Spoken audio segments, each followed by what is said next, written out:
Bien, si vous voulez, nous allons commencer. Nous avons 5 petites minutes de retard. On va essayer de rattraper ce temps-là. Mesdames, Messieurs, mes chers amis, avant d'entrer dans le vif du sujet, je tiens à vous exprimer toute ma joie et ma reconnaissance pour l'honneur qui m'est fait d'être encore cette année avec vous pour rendre compte de toutes les activités de notre association d'anciens combattants durant l'année 2017. Je suis reconnaissant à tous les fidèles adhérents et sympathisants présents à cette Assemblée générale qui marque l'issue d'une année 2017 riche en événements heureux, mais hélas aussi tragiques.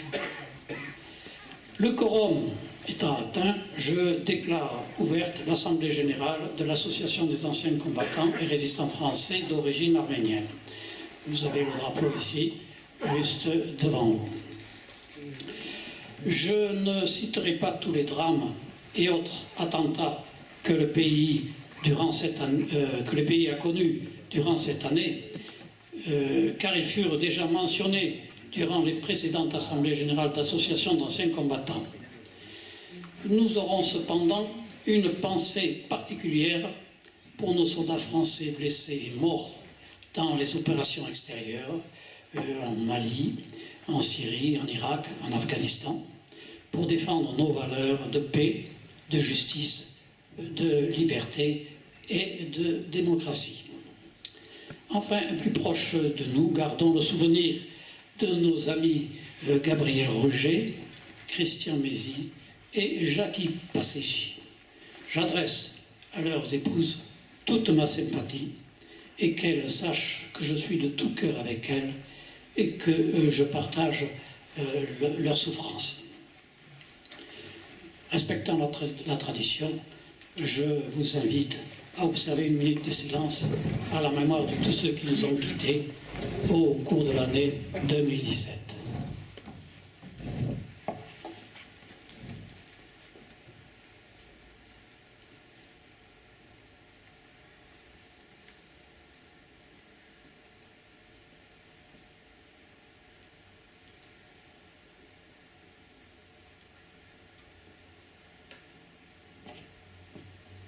Je vous remercie.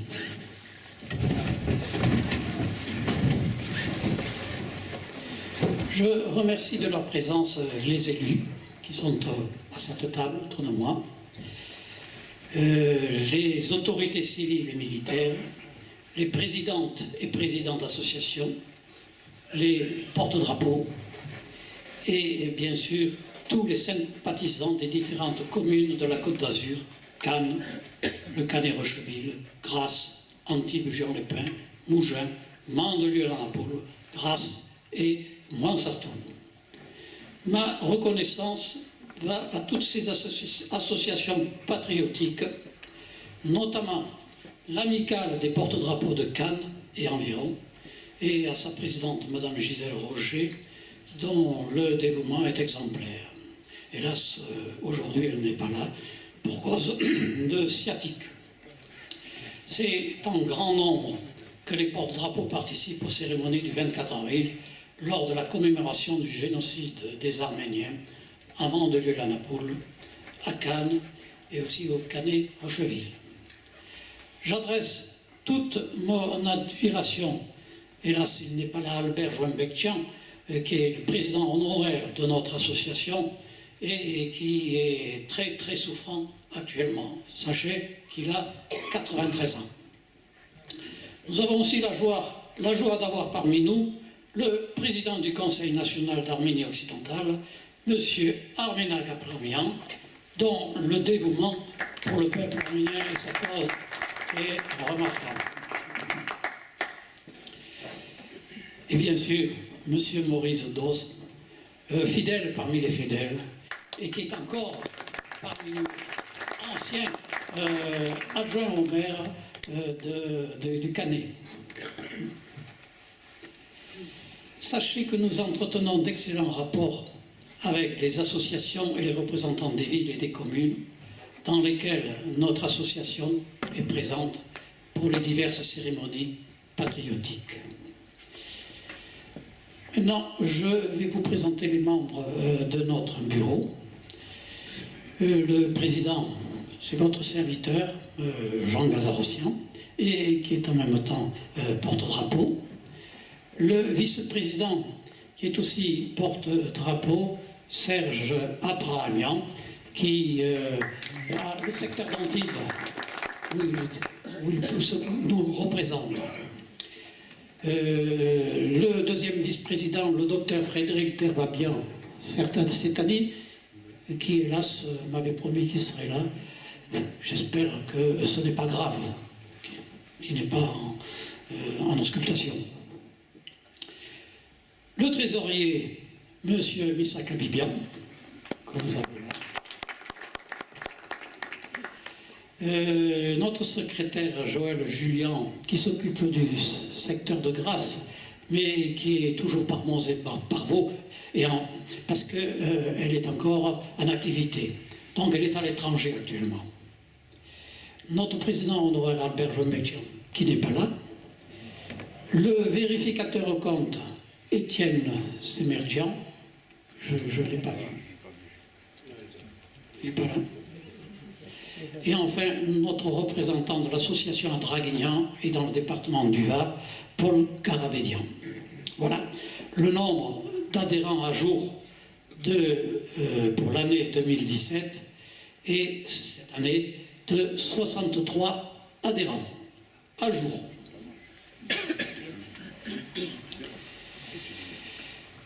Je remercie les élus présents ou représentés.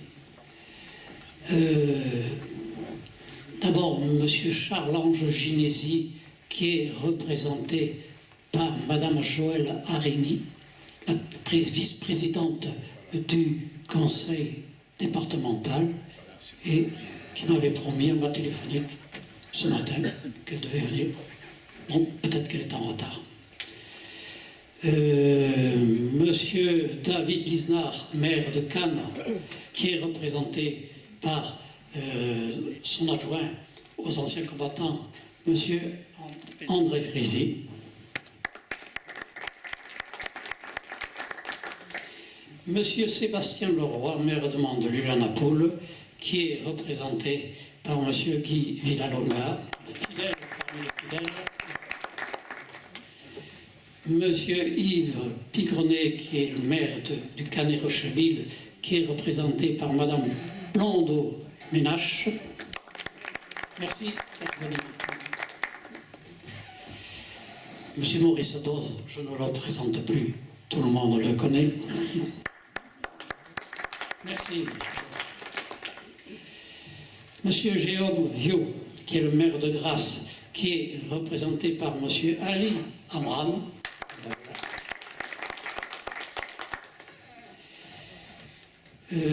Monsieur Jean Léonetti s'est excusé pour cause d'emploi du temps très chargé. Monsieur Richard Galli, maire de Mougins, qui est représenté par monsieur Marc Durst, aussi fidèle parmi les fidèles. Merci Marc.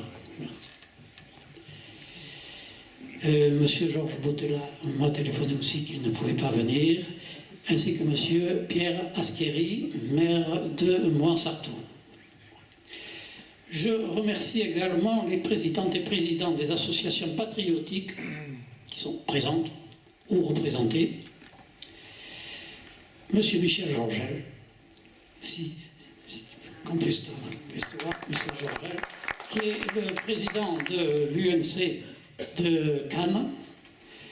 Monsieur Jean-Claude Dupont, président de l'UNC de Mandelieu, qui est représenté par monsieur Claude, le colonel Gérard. Monsieur Frédéric Drieux, président de l'UNC du Canet et du Souvenir français.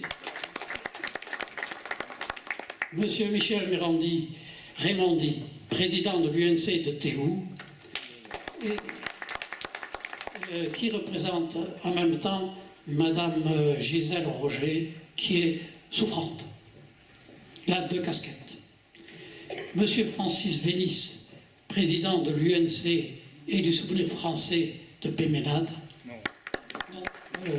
Non, il est plus, oui, excusez-moi. Chalumeau.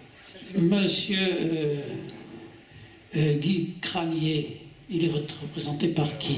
Parce qu'il m'a dit qu'il ne pouvait pas venir. Il n'est pas là. Madame Pagési, merci Madame Pagési, présidente de l'Ordre du Mérite.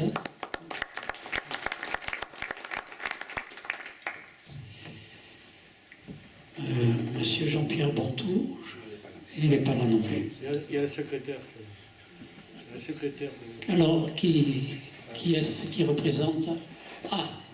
Madame Louise Charpentier-Méridian, qui est ici présente et qui représente Monsieur Bontou. Monsieur Pierre Morandi, président du Souvenir français et des anciens combattants de Mougins.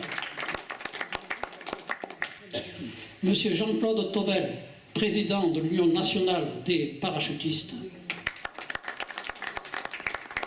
Monsieur Philippe Téton, président de l'Association des sous-officiers de réserve.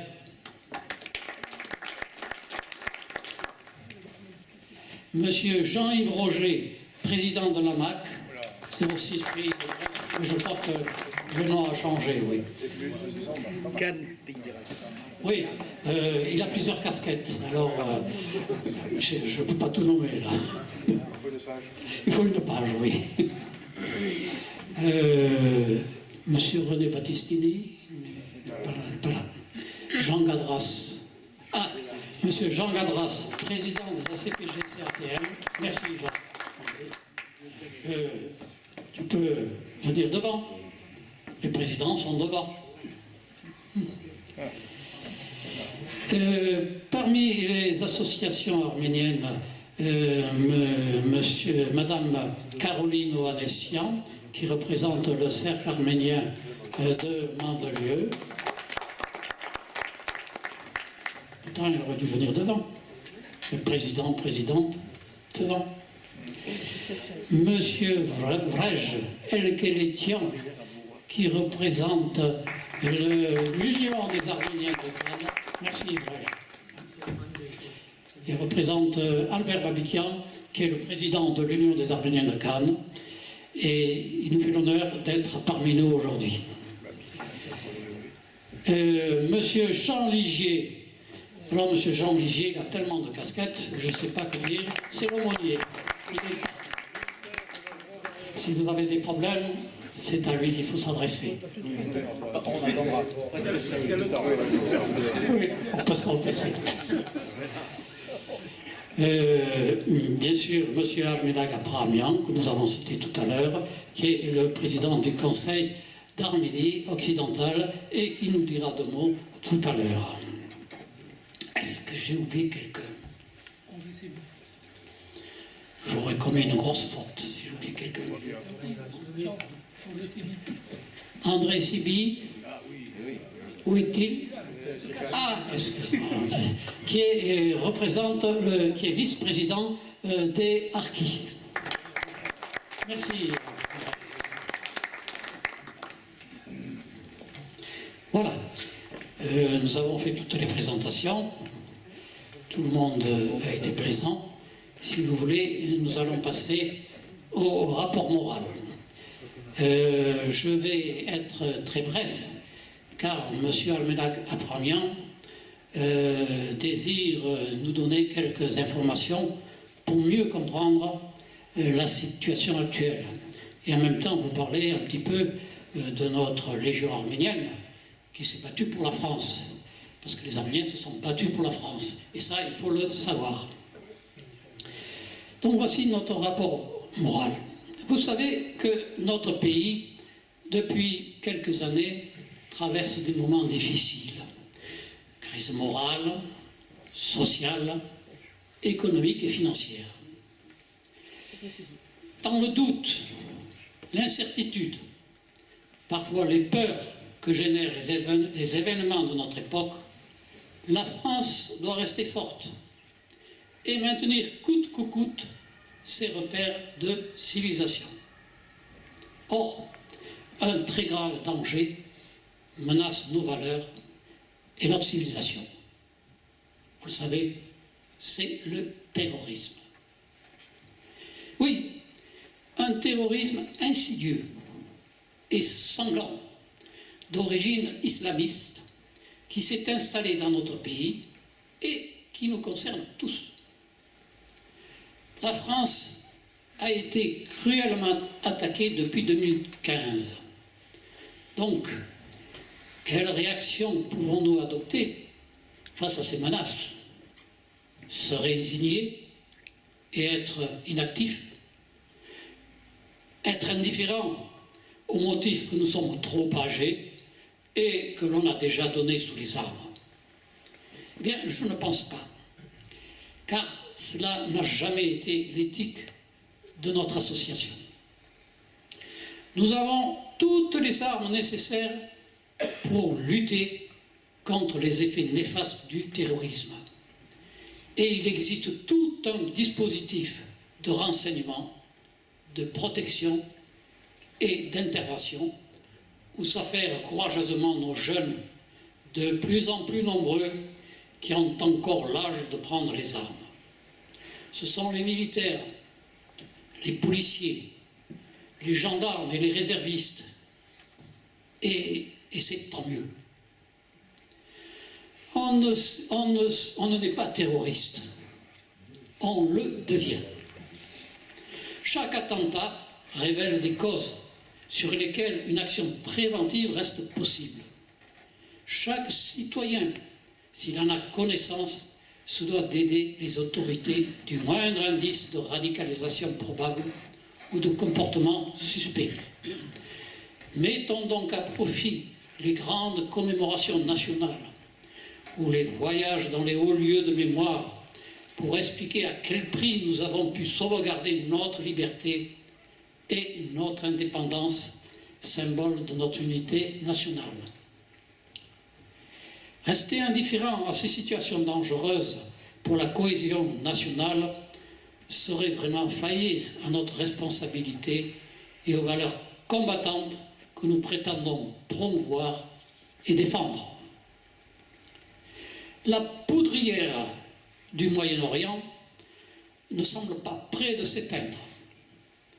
À l'impasse israélo-palestinienne, à l'instabilité libanaise, se sont ajoutés ces dernières années le terrorisme djihadiste, la guerre civile en Syrie, la guerre civile en Irak, et parmi les origines essentielles de cette tragédie, hélas, c'est le tracé des frontières territoriales et politiques, cette invention tragique et artificielle du Moyen-Orient, opérée dans les années 1920 par les vainqueurs, dont la France et le Royaume-Uni.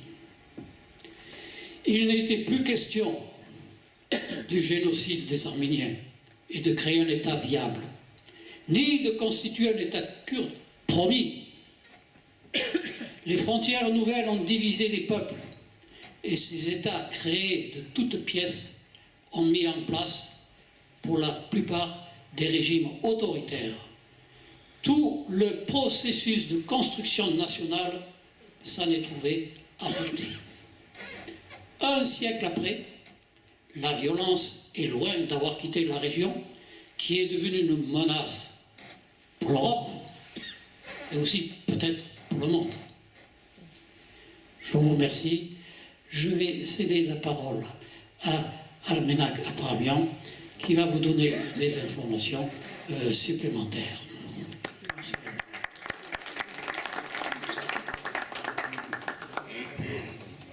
Merci, Monsieur le Président. Effectivement, je voulais revenir sur un point historique et pour essayer de comprendre en fait l'origine, lorsqu'on parle du djihadisme, lorsqu'on parle de terrorisme, quelles en sont les sources exactement, et surtout par rapport à la Première Guerre mondiale. Alors, il faut quand même préciser une chose, c'est que dans l'Empire ottoman, il y avait une tradition qu'on appelle le devshirme, c'est-à-dire la cueillette des enfants. C'est-à-dire que lorsque des familles, par exemple arméniennes, autochtones, avaient par exemple une famille de 4 enfants, les autorités ottomanes, sur ces 4 enfants, en récupéraient 2 et en laissaient 2 aux familles pour qu'on puisse, comme ça, continuer, on va dire, à vivre et à exister. Mais en fait, on appelle ça le devshirme. Ces enfants étaient ensuite allés très jeunes dans des écoles ottomanes, étaient islamisés et servaient dans les troupes janissaires, c'est-à-dire des troupes qui étaient destinées à se battre, des troupes militaires ottomanes. Il faut savoir que les Arméniens, donc, au bout d'un certain moment, et puis après avoir subi toutes ces contraintes, on va dire, se sont rebellés et ont essayé donc de s'organiser et de faire face donc à ces troupes ottomanes qui sont issues de leurs enfants.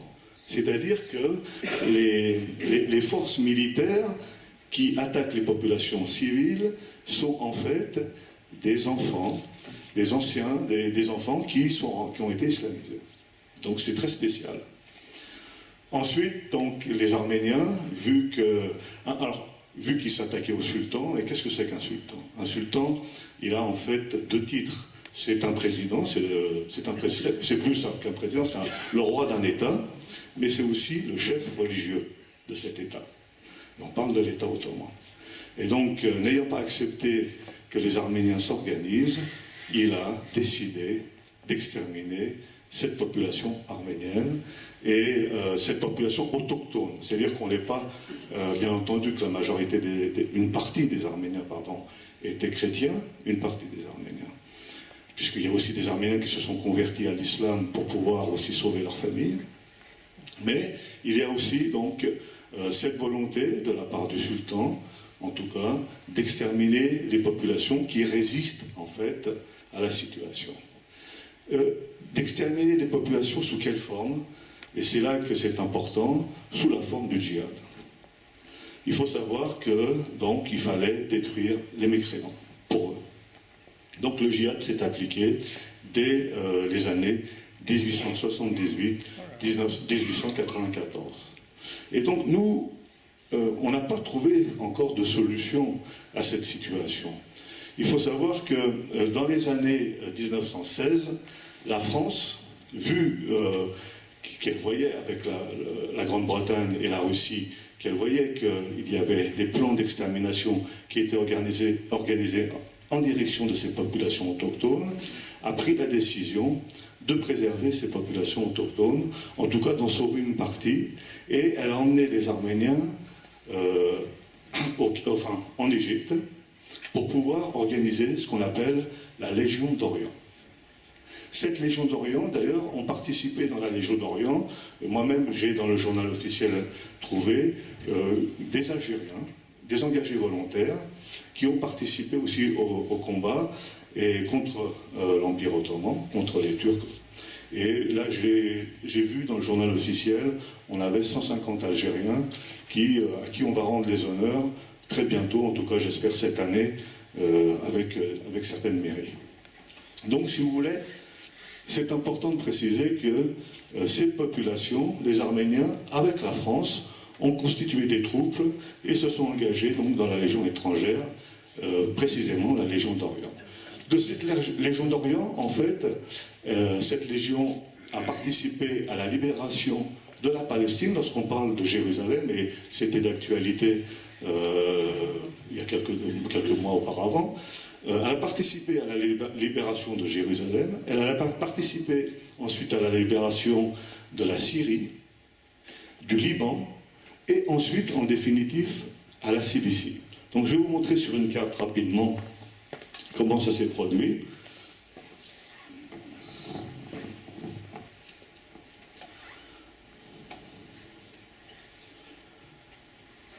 Donc, lorsqu'on parle de la Cilicie, on parle de cette région où actuellement, sur Afrin par exemple, on entend que les troupes turques sont une nouvelle fois entrées à Afrin, justement pour poursuivre et s'attaquer aux populations kurdophones sur place.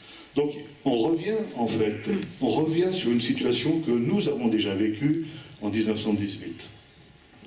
Donc il faut savoir aussi que c'est lié, c'est-à-dire que ce qui se passe quand on parle du printemps arabe. Le printemps arabe, en fait, qu'est-ce que c'est? C'est une volonté politique de redécomposer ou de remodifier le Moyen-Orient en direction de qui, en direction de quoi et pour quelles raisons? Dans le sens d'une recomposition d'un ex-empire ottoman, en fait, tout simplement. On est dans cette situation-là.